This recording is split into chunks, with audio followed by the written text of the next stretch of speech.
Hola, hola muchachos, ¿qué tal? ¿Cómo están? Espero que súper bien. Bienvenidos a la novena clase de física para octavo básico del programa EAR Chile. Muchachos, en este video vamos a hacer un repaso general de los estados de la materia y los gases principalmente. Es un video cortito, me interesa que ustedes recuerden los temas que nosotros vimos en los videos anteriores, ¿cierto? Y que ustedes se puedan dedicar a repasar esos videos, a verlos nuevamente, a revisar las actividades complementarias, a revisar el material adjunto de esas actividades, ¿cierto? Y a mandar dudas, ¿ya? Lo importante es que ustedes me manden dudas para que yo pueda revisarlas, corregir, ¿ya? Y que pueda contestarles las cosas que ustedes no entiendan de esto. Vamos a hacer entonces un repaso cortito, ¿cierto? De los estados de la materia y de los gases principalmente. Los estados de la materia nosotros vimos que eran tres principalmente, ¿cierto? El estado sólido, el estado líquido, el estado gaseoso. Son los tres principales estados de la materia y en los cuales más uno se ha enfocado y durante la historia se ha estudiado. Pero nosotros también mencionamos en los videos, ¿cierto?, de que existían otros dos estados más de la materia, el estado plasma y el estado condensado de Bose-Einstein, ¿cierto? De Bose-Einstein. Esos dos estados más son pocos conocidos, son poco estudiados, ¿cierto? Pero es necesario que ustedes los conozcan y que sepan que existen, aparte de esos tres estados principales. En la Tierra es más común encontrar estos tres. El estado plasma, ¿se acuerdan ustedes que dijimos que se podía encontrar en esta esfera o que lo podemos encontrar, ¿cierto?, en las estrellas, por ejemplo, en el Sol, ¿ya?, o en el fuego? Es un estado especial, el estado plasma. Habíamos dicho nosotros que era un estado en el cual hay ionización de las partículas, ¿cierto? Los átomos se ionizan en un estado gaseoso que pasa a ser un estado entre gaseoso y líquido, ¿sí? Es un estado en el cual los átomos tienden a ionizarse. Es un estado especial y es difícil de encontrar. Otro estado bien especial es el estado condensado de Bose-Einstein, ¿cierto? Este estado apuntaba que es un estado de máxima condensación al tener muchos átomos juntos, sin que ocurra un proceso nuclear, es decir, sin que esos núcleos mismos se junten, pero sí los átomos quedan muy compactados, muy apretados. Ese estado se llama estado condensado de Bose-Einstein y es un estado que se puede realizar en laboratorios, ¿cierto? Naturalmente no es factible poder encontrarlo, solo en laboratorio. Los tres estados que nos interesan conocer en más detalle, ¿cierto?, recordar en más detalle, era el estado sólido, líquido y gaseoso. El estado sólido, a diferencia de estos dos, líquido y gaseoso, ¿cierto?, no se comporta como un fluido. El estado líquido, el estado gaseoso son fluidos. El estado sólido tiene distintas propiedades que lo hacen único comparativamente a los demás. Asimismo, el líquido comparativamente a estos dos y el gaseoso comparativamente a esos dos. Si ustedes recuerdan algunas características que nosotros estuvimos viendo, dijimos, por ejemplo, que en el estado de materia gaseoso, las partículas, ¿cierto?, están moviéndose mucho, están muy desordenadas y moviéndose por todos lados, ¿sí? Las partículas tienen poca fuerza de atracción, es decir, casi no se atraen, están principalmente separados, ¿cierto?, a una gran distancia entre ellos. A diferencia del estado líquido, cuyas distancias son mayores. Las partículas están separadas, pero no tanto como en el estado gaseoso. Por el otro lado, el estado sólido tiene distancias intermoleculares muy pequeñas. Están casi juntas, casi no hay separación entre ellas, ¿sí? Es decir, están tan juntas que se mantienen en un cierto orden, se encuentran ordenadas. Las distancias, como dijimos, son pequeñas acá. Las distancias son intermedias y acá la distancia es muy alta. Las fuerzas son contrarias. Es decir, en este caso, las fuerzas de atracción son muy bajas, por lo tanto se mantienen separadas. Acá, las fuerzas de atracción son intermedias, ¿cierto? La distancia es intermedia, igual, y desigual, es decir, desordenado. Acá, en cambio, las distancias son pequeñas, por lo tanto, las fuerzas con que se atraen estas moléculas en estado sólido son muy altas y hace que estén ordenadas. Cada estado tiene distintas propiedades aparte de esta, ¿sí? nosotros acá tenemos algunas propiedades que se deben a esta capacidad de sus diferentes distancias y sus diferentes fuerzas de atracción. Por ejemplo, los gases poseen distancias, ¿cierto?, intermoleculares entre las moléculas que son grandes, están muy separadas. Eso le permite a los gases que se puedan comprimir y que tengan una cierta viscosidad. ¿Se acuerdan qué era viscosidad? Viscosidad era esta capacidad que como resistencia al paso de un fluido. Recuerden que los gases son fluidos, ¿sí? Es decir, a medida que avanzan, les cuesta avanzar por ciertos sectores. Eso es viscosidad, sobre todo en las orillas, haciéndose más fácil su flujo, ¿cierto?, en la parte central. La compresibilidad es la capacidad de comprimir, de apretar, de reducir el volumen o el espacio que ocupa un determinado fluido, en este caso un gas. En los líquidos las distancias dijimos que eran intermedias, o sea, no están ni muy separados ni muy juntos, están desordenados. Acá también hay compresibilidad, igual que los gases, también tienen viscosidad, pero además existe la tensión superficial. La tensión superficial en los fluidos, ¿cierto?, es esta propiedad que permite a las moléculas mantenerse unidas en la superficie, ¿cierto?, en los límites de su volumen, y resultar como una resistencia a la deformación. Es la razón por la cual las gotitas de agua existen, o por lo cual existe en el agua, ¿cierto?, una superficie plana, que yo al tirarme, por ejemplo, un piguero, o un guatazo, mejor dicho, ¿cierto?, va a sonar y va a doler, ¿ya? Y eso es ¿por qué? Porque hay una resistencia de la superficie de los líquidos al paso de los cuerpos. Esa resistencia es gracias a las interacciones intermoleculares, a las uniones intermoleculares, ya que sus distancias son más cortas que los gases. Por otro lado, en los sólidos las distancias son pequeñas, como ya hemos dicho. Los sólidos tienen dureza, tienen tenacidad, ¿cierto?, elasticidad, flexibilidad y conductividad eléctrica y también conductividad térmica. Es decir, son buenos conductores de electricidad y calor. Se pueden doblar, ¿cierto?, fácilmente, ¿ya? Son elásticos, es decir, hay algunos, no todos los sólidos, tienen estas propiedades. Algunos tienen conductividad eléctrica, otros o los mismos tienen conductividad térmica, los metales principalmente. Flexibilidad, no todos los tienen, solo algunos. Los metales, por ejemplo, tienen flexibilidad. Elasticidad es la capacidad de algunos sólidos para deformarse y volver a la forma normal. La tenacidad es la forma en la cual se puede romper un sólido, y la dureza es la capacidad para rayar o deformar otro sólido, ¿sí?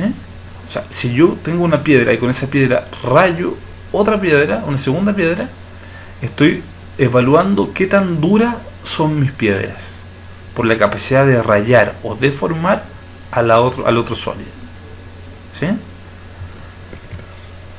Entonces, todos los estados principales, gases, líquidos, sólidos, tienen distintas propiedades, y esas propiedades son importantes, ¿cierto?, en su estudio, y ustedes tienen que manejarlas, tienen que averiguar, en los videos anteriores, ¿cierto?, recordar a qué se refiere cada una de estas propiedades. Los cambios de estado de la materia eran, ¿cierto?, los cambios en los cuales pasa de sólido a líquido, de líquido a gas, o de bien al revés, ¿cierto?, de gas a líquido, de líquido a sólido, o incluso de sólido a gas o de gas a sólido. Esos cambios de estado son los que aparecen acá, ¿cierto?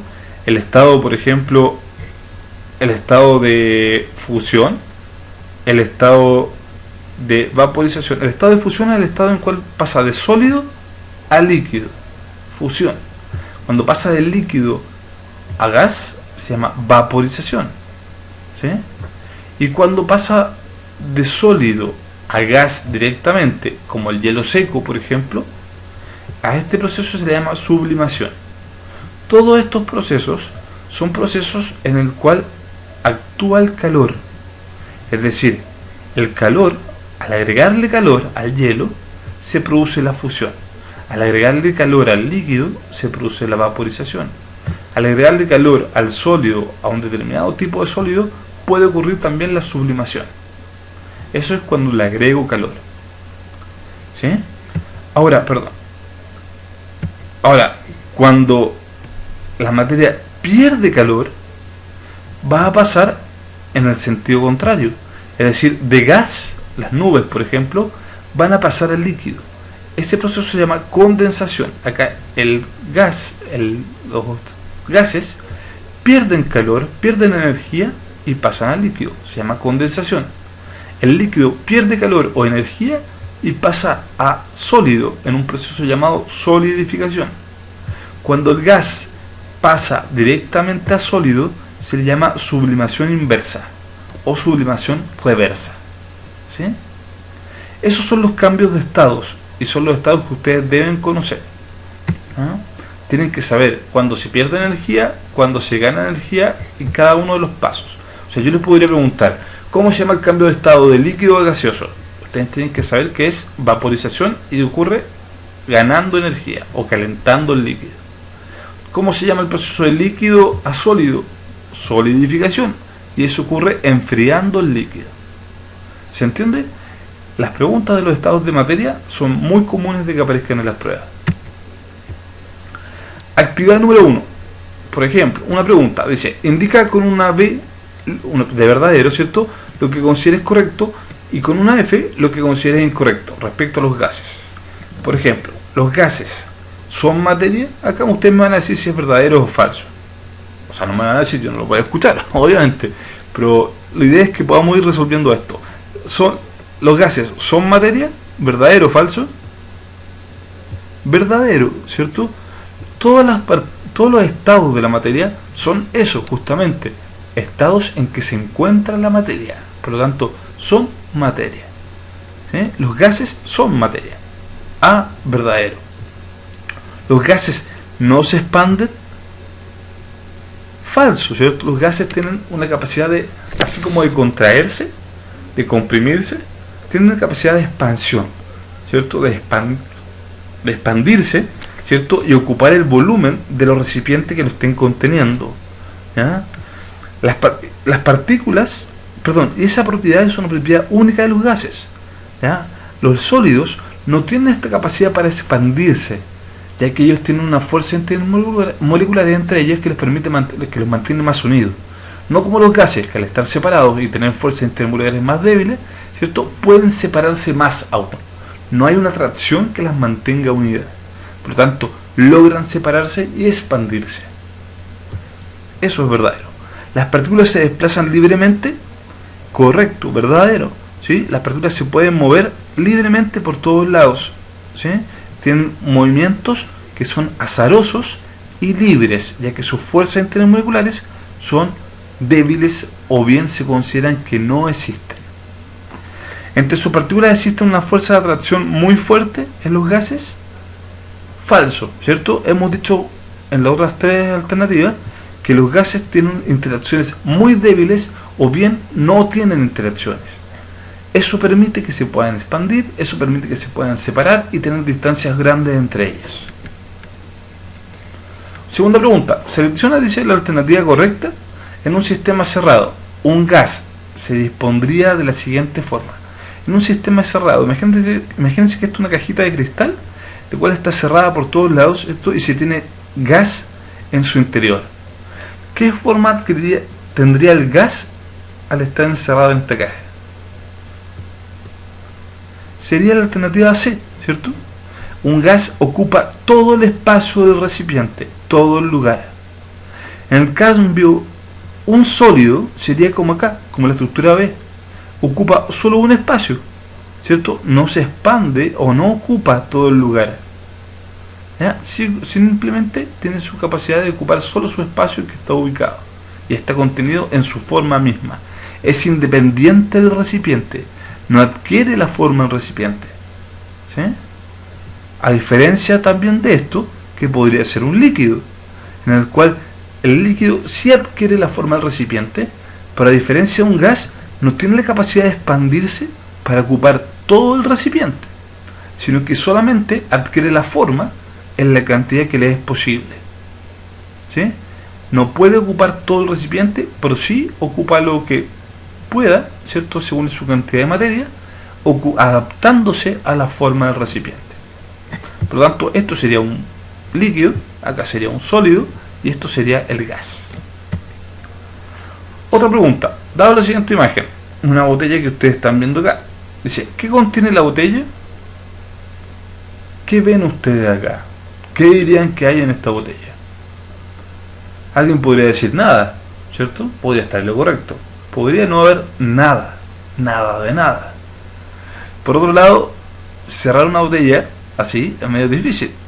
Muy probablemente lo que tenga esta botella, ¿cierto?, es aire. Al tener aire acá adentro, estamos teniendo gases, por lo tanto, materia. ¿Qué características tiene esta sustancia? El aire que está contenido acá adentro, pensemos que acá hay aire. ¿Qué características tiene el aire que está dentro de esta botella? Una es incoloro, otro es inoloro, ¿cierto? No tiene olor, no tiene color, ¿cierto? No tiene sabor tampoco. ¿Ah? Y de hecho, al tacto es difícil percibirlo, ¿sí? ¿Por qué? Porque las partículas que están formando el gas se comportan como un gas, están muy separadas unas de otras, y al tacto es muy difícil distinguir la cantidad de átomos que están presentes. ¿Se entiende?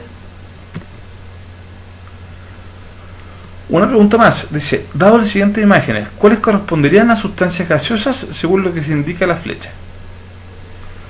Por ejemplo, ¿o qué sustancias gaseosas estarían acá? Por ejemplo, acá en la 1, ¿hay sustancias gaseosas? Sí, es correcto, ¿cierto? Esa sustancia gaseosa sería, por ejemplo, ¿ah?, acá la nube de contaminantes que está emitiendo una fábrica. Gases como, por ejemplo, óxido nítrico, óxido sulfúrico, que son componentes del smog. ¿Ah? Los contaminantes, los humos, son gases también. Por ejemplo, lo que está contenido dentro de un globo también son gases, ¿cierto? Gas, en este caso, globos que logren elevarse, ¿cierto?, flotar, están llenos de gas helio, ¿eh?, que es un gas liviano que tiende a subir, más liviano que el aire, tiende a subir mucho más que el aire. Acuérdense, siempre lo más liviano siempre tiende a estar arriba comparado a lo más pesado. Acá, en esta agua mineral, por ejemplo, o en esta, no agua mineral, pero vaso de agua que estoy echando, si ustedes se fijan, hay pequeñas burbujas. Esa burbuja es producto del agua que está cayendo y está arrastrando aire hacia adentro del agua, ¿sí? Ese aire, esas burbujas, posteriormente van a subir y van a lanzar su contenido, aire, hacia el aire, hacia afuera, hacia el ambiente. Pero en el momento que estoy llenando este vaso con agua, se están produciendo burbujas de aire, de gas. Por otro lado, acá vemos, ¿cierto?, el gas de una bebida cola, ¿cierto? En esta bebida distinguimos burbujas de gas que también están presentes, están disueltas en el líquido de la gaseosa. De hecho, su nombre, bebida gaseosa, tiene la gracia de ser eso, una bebida con gas. Ese gas, ¿cierto?, está, por decirlo así, disuelto en el líquido. Cosa que cuando yo abro la lata, ahí recién logra escapar el gas del líquido hacia el ambiente.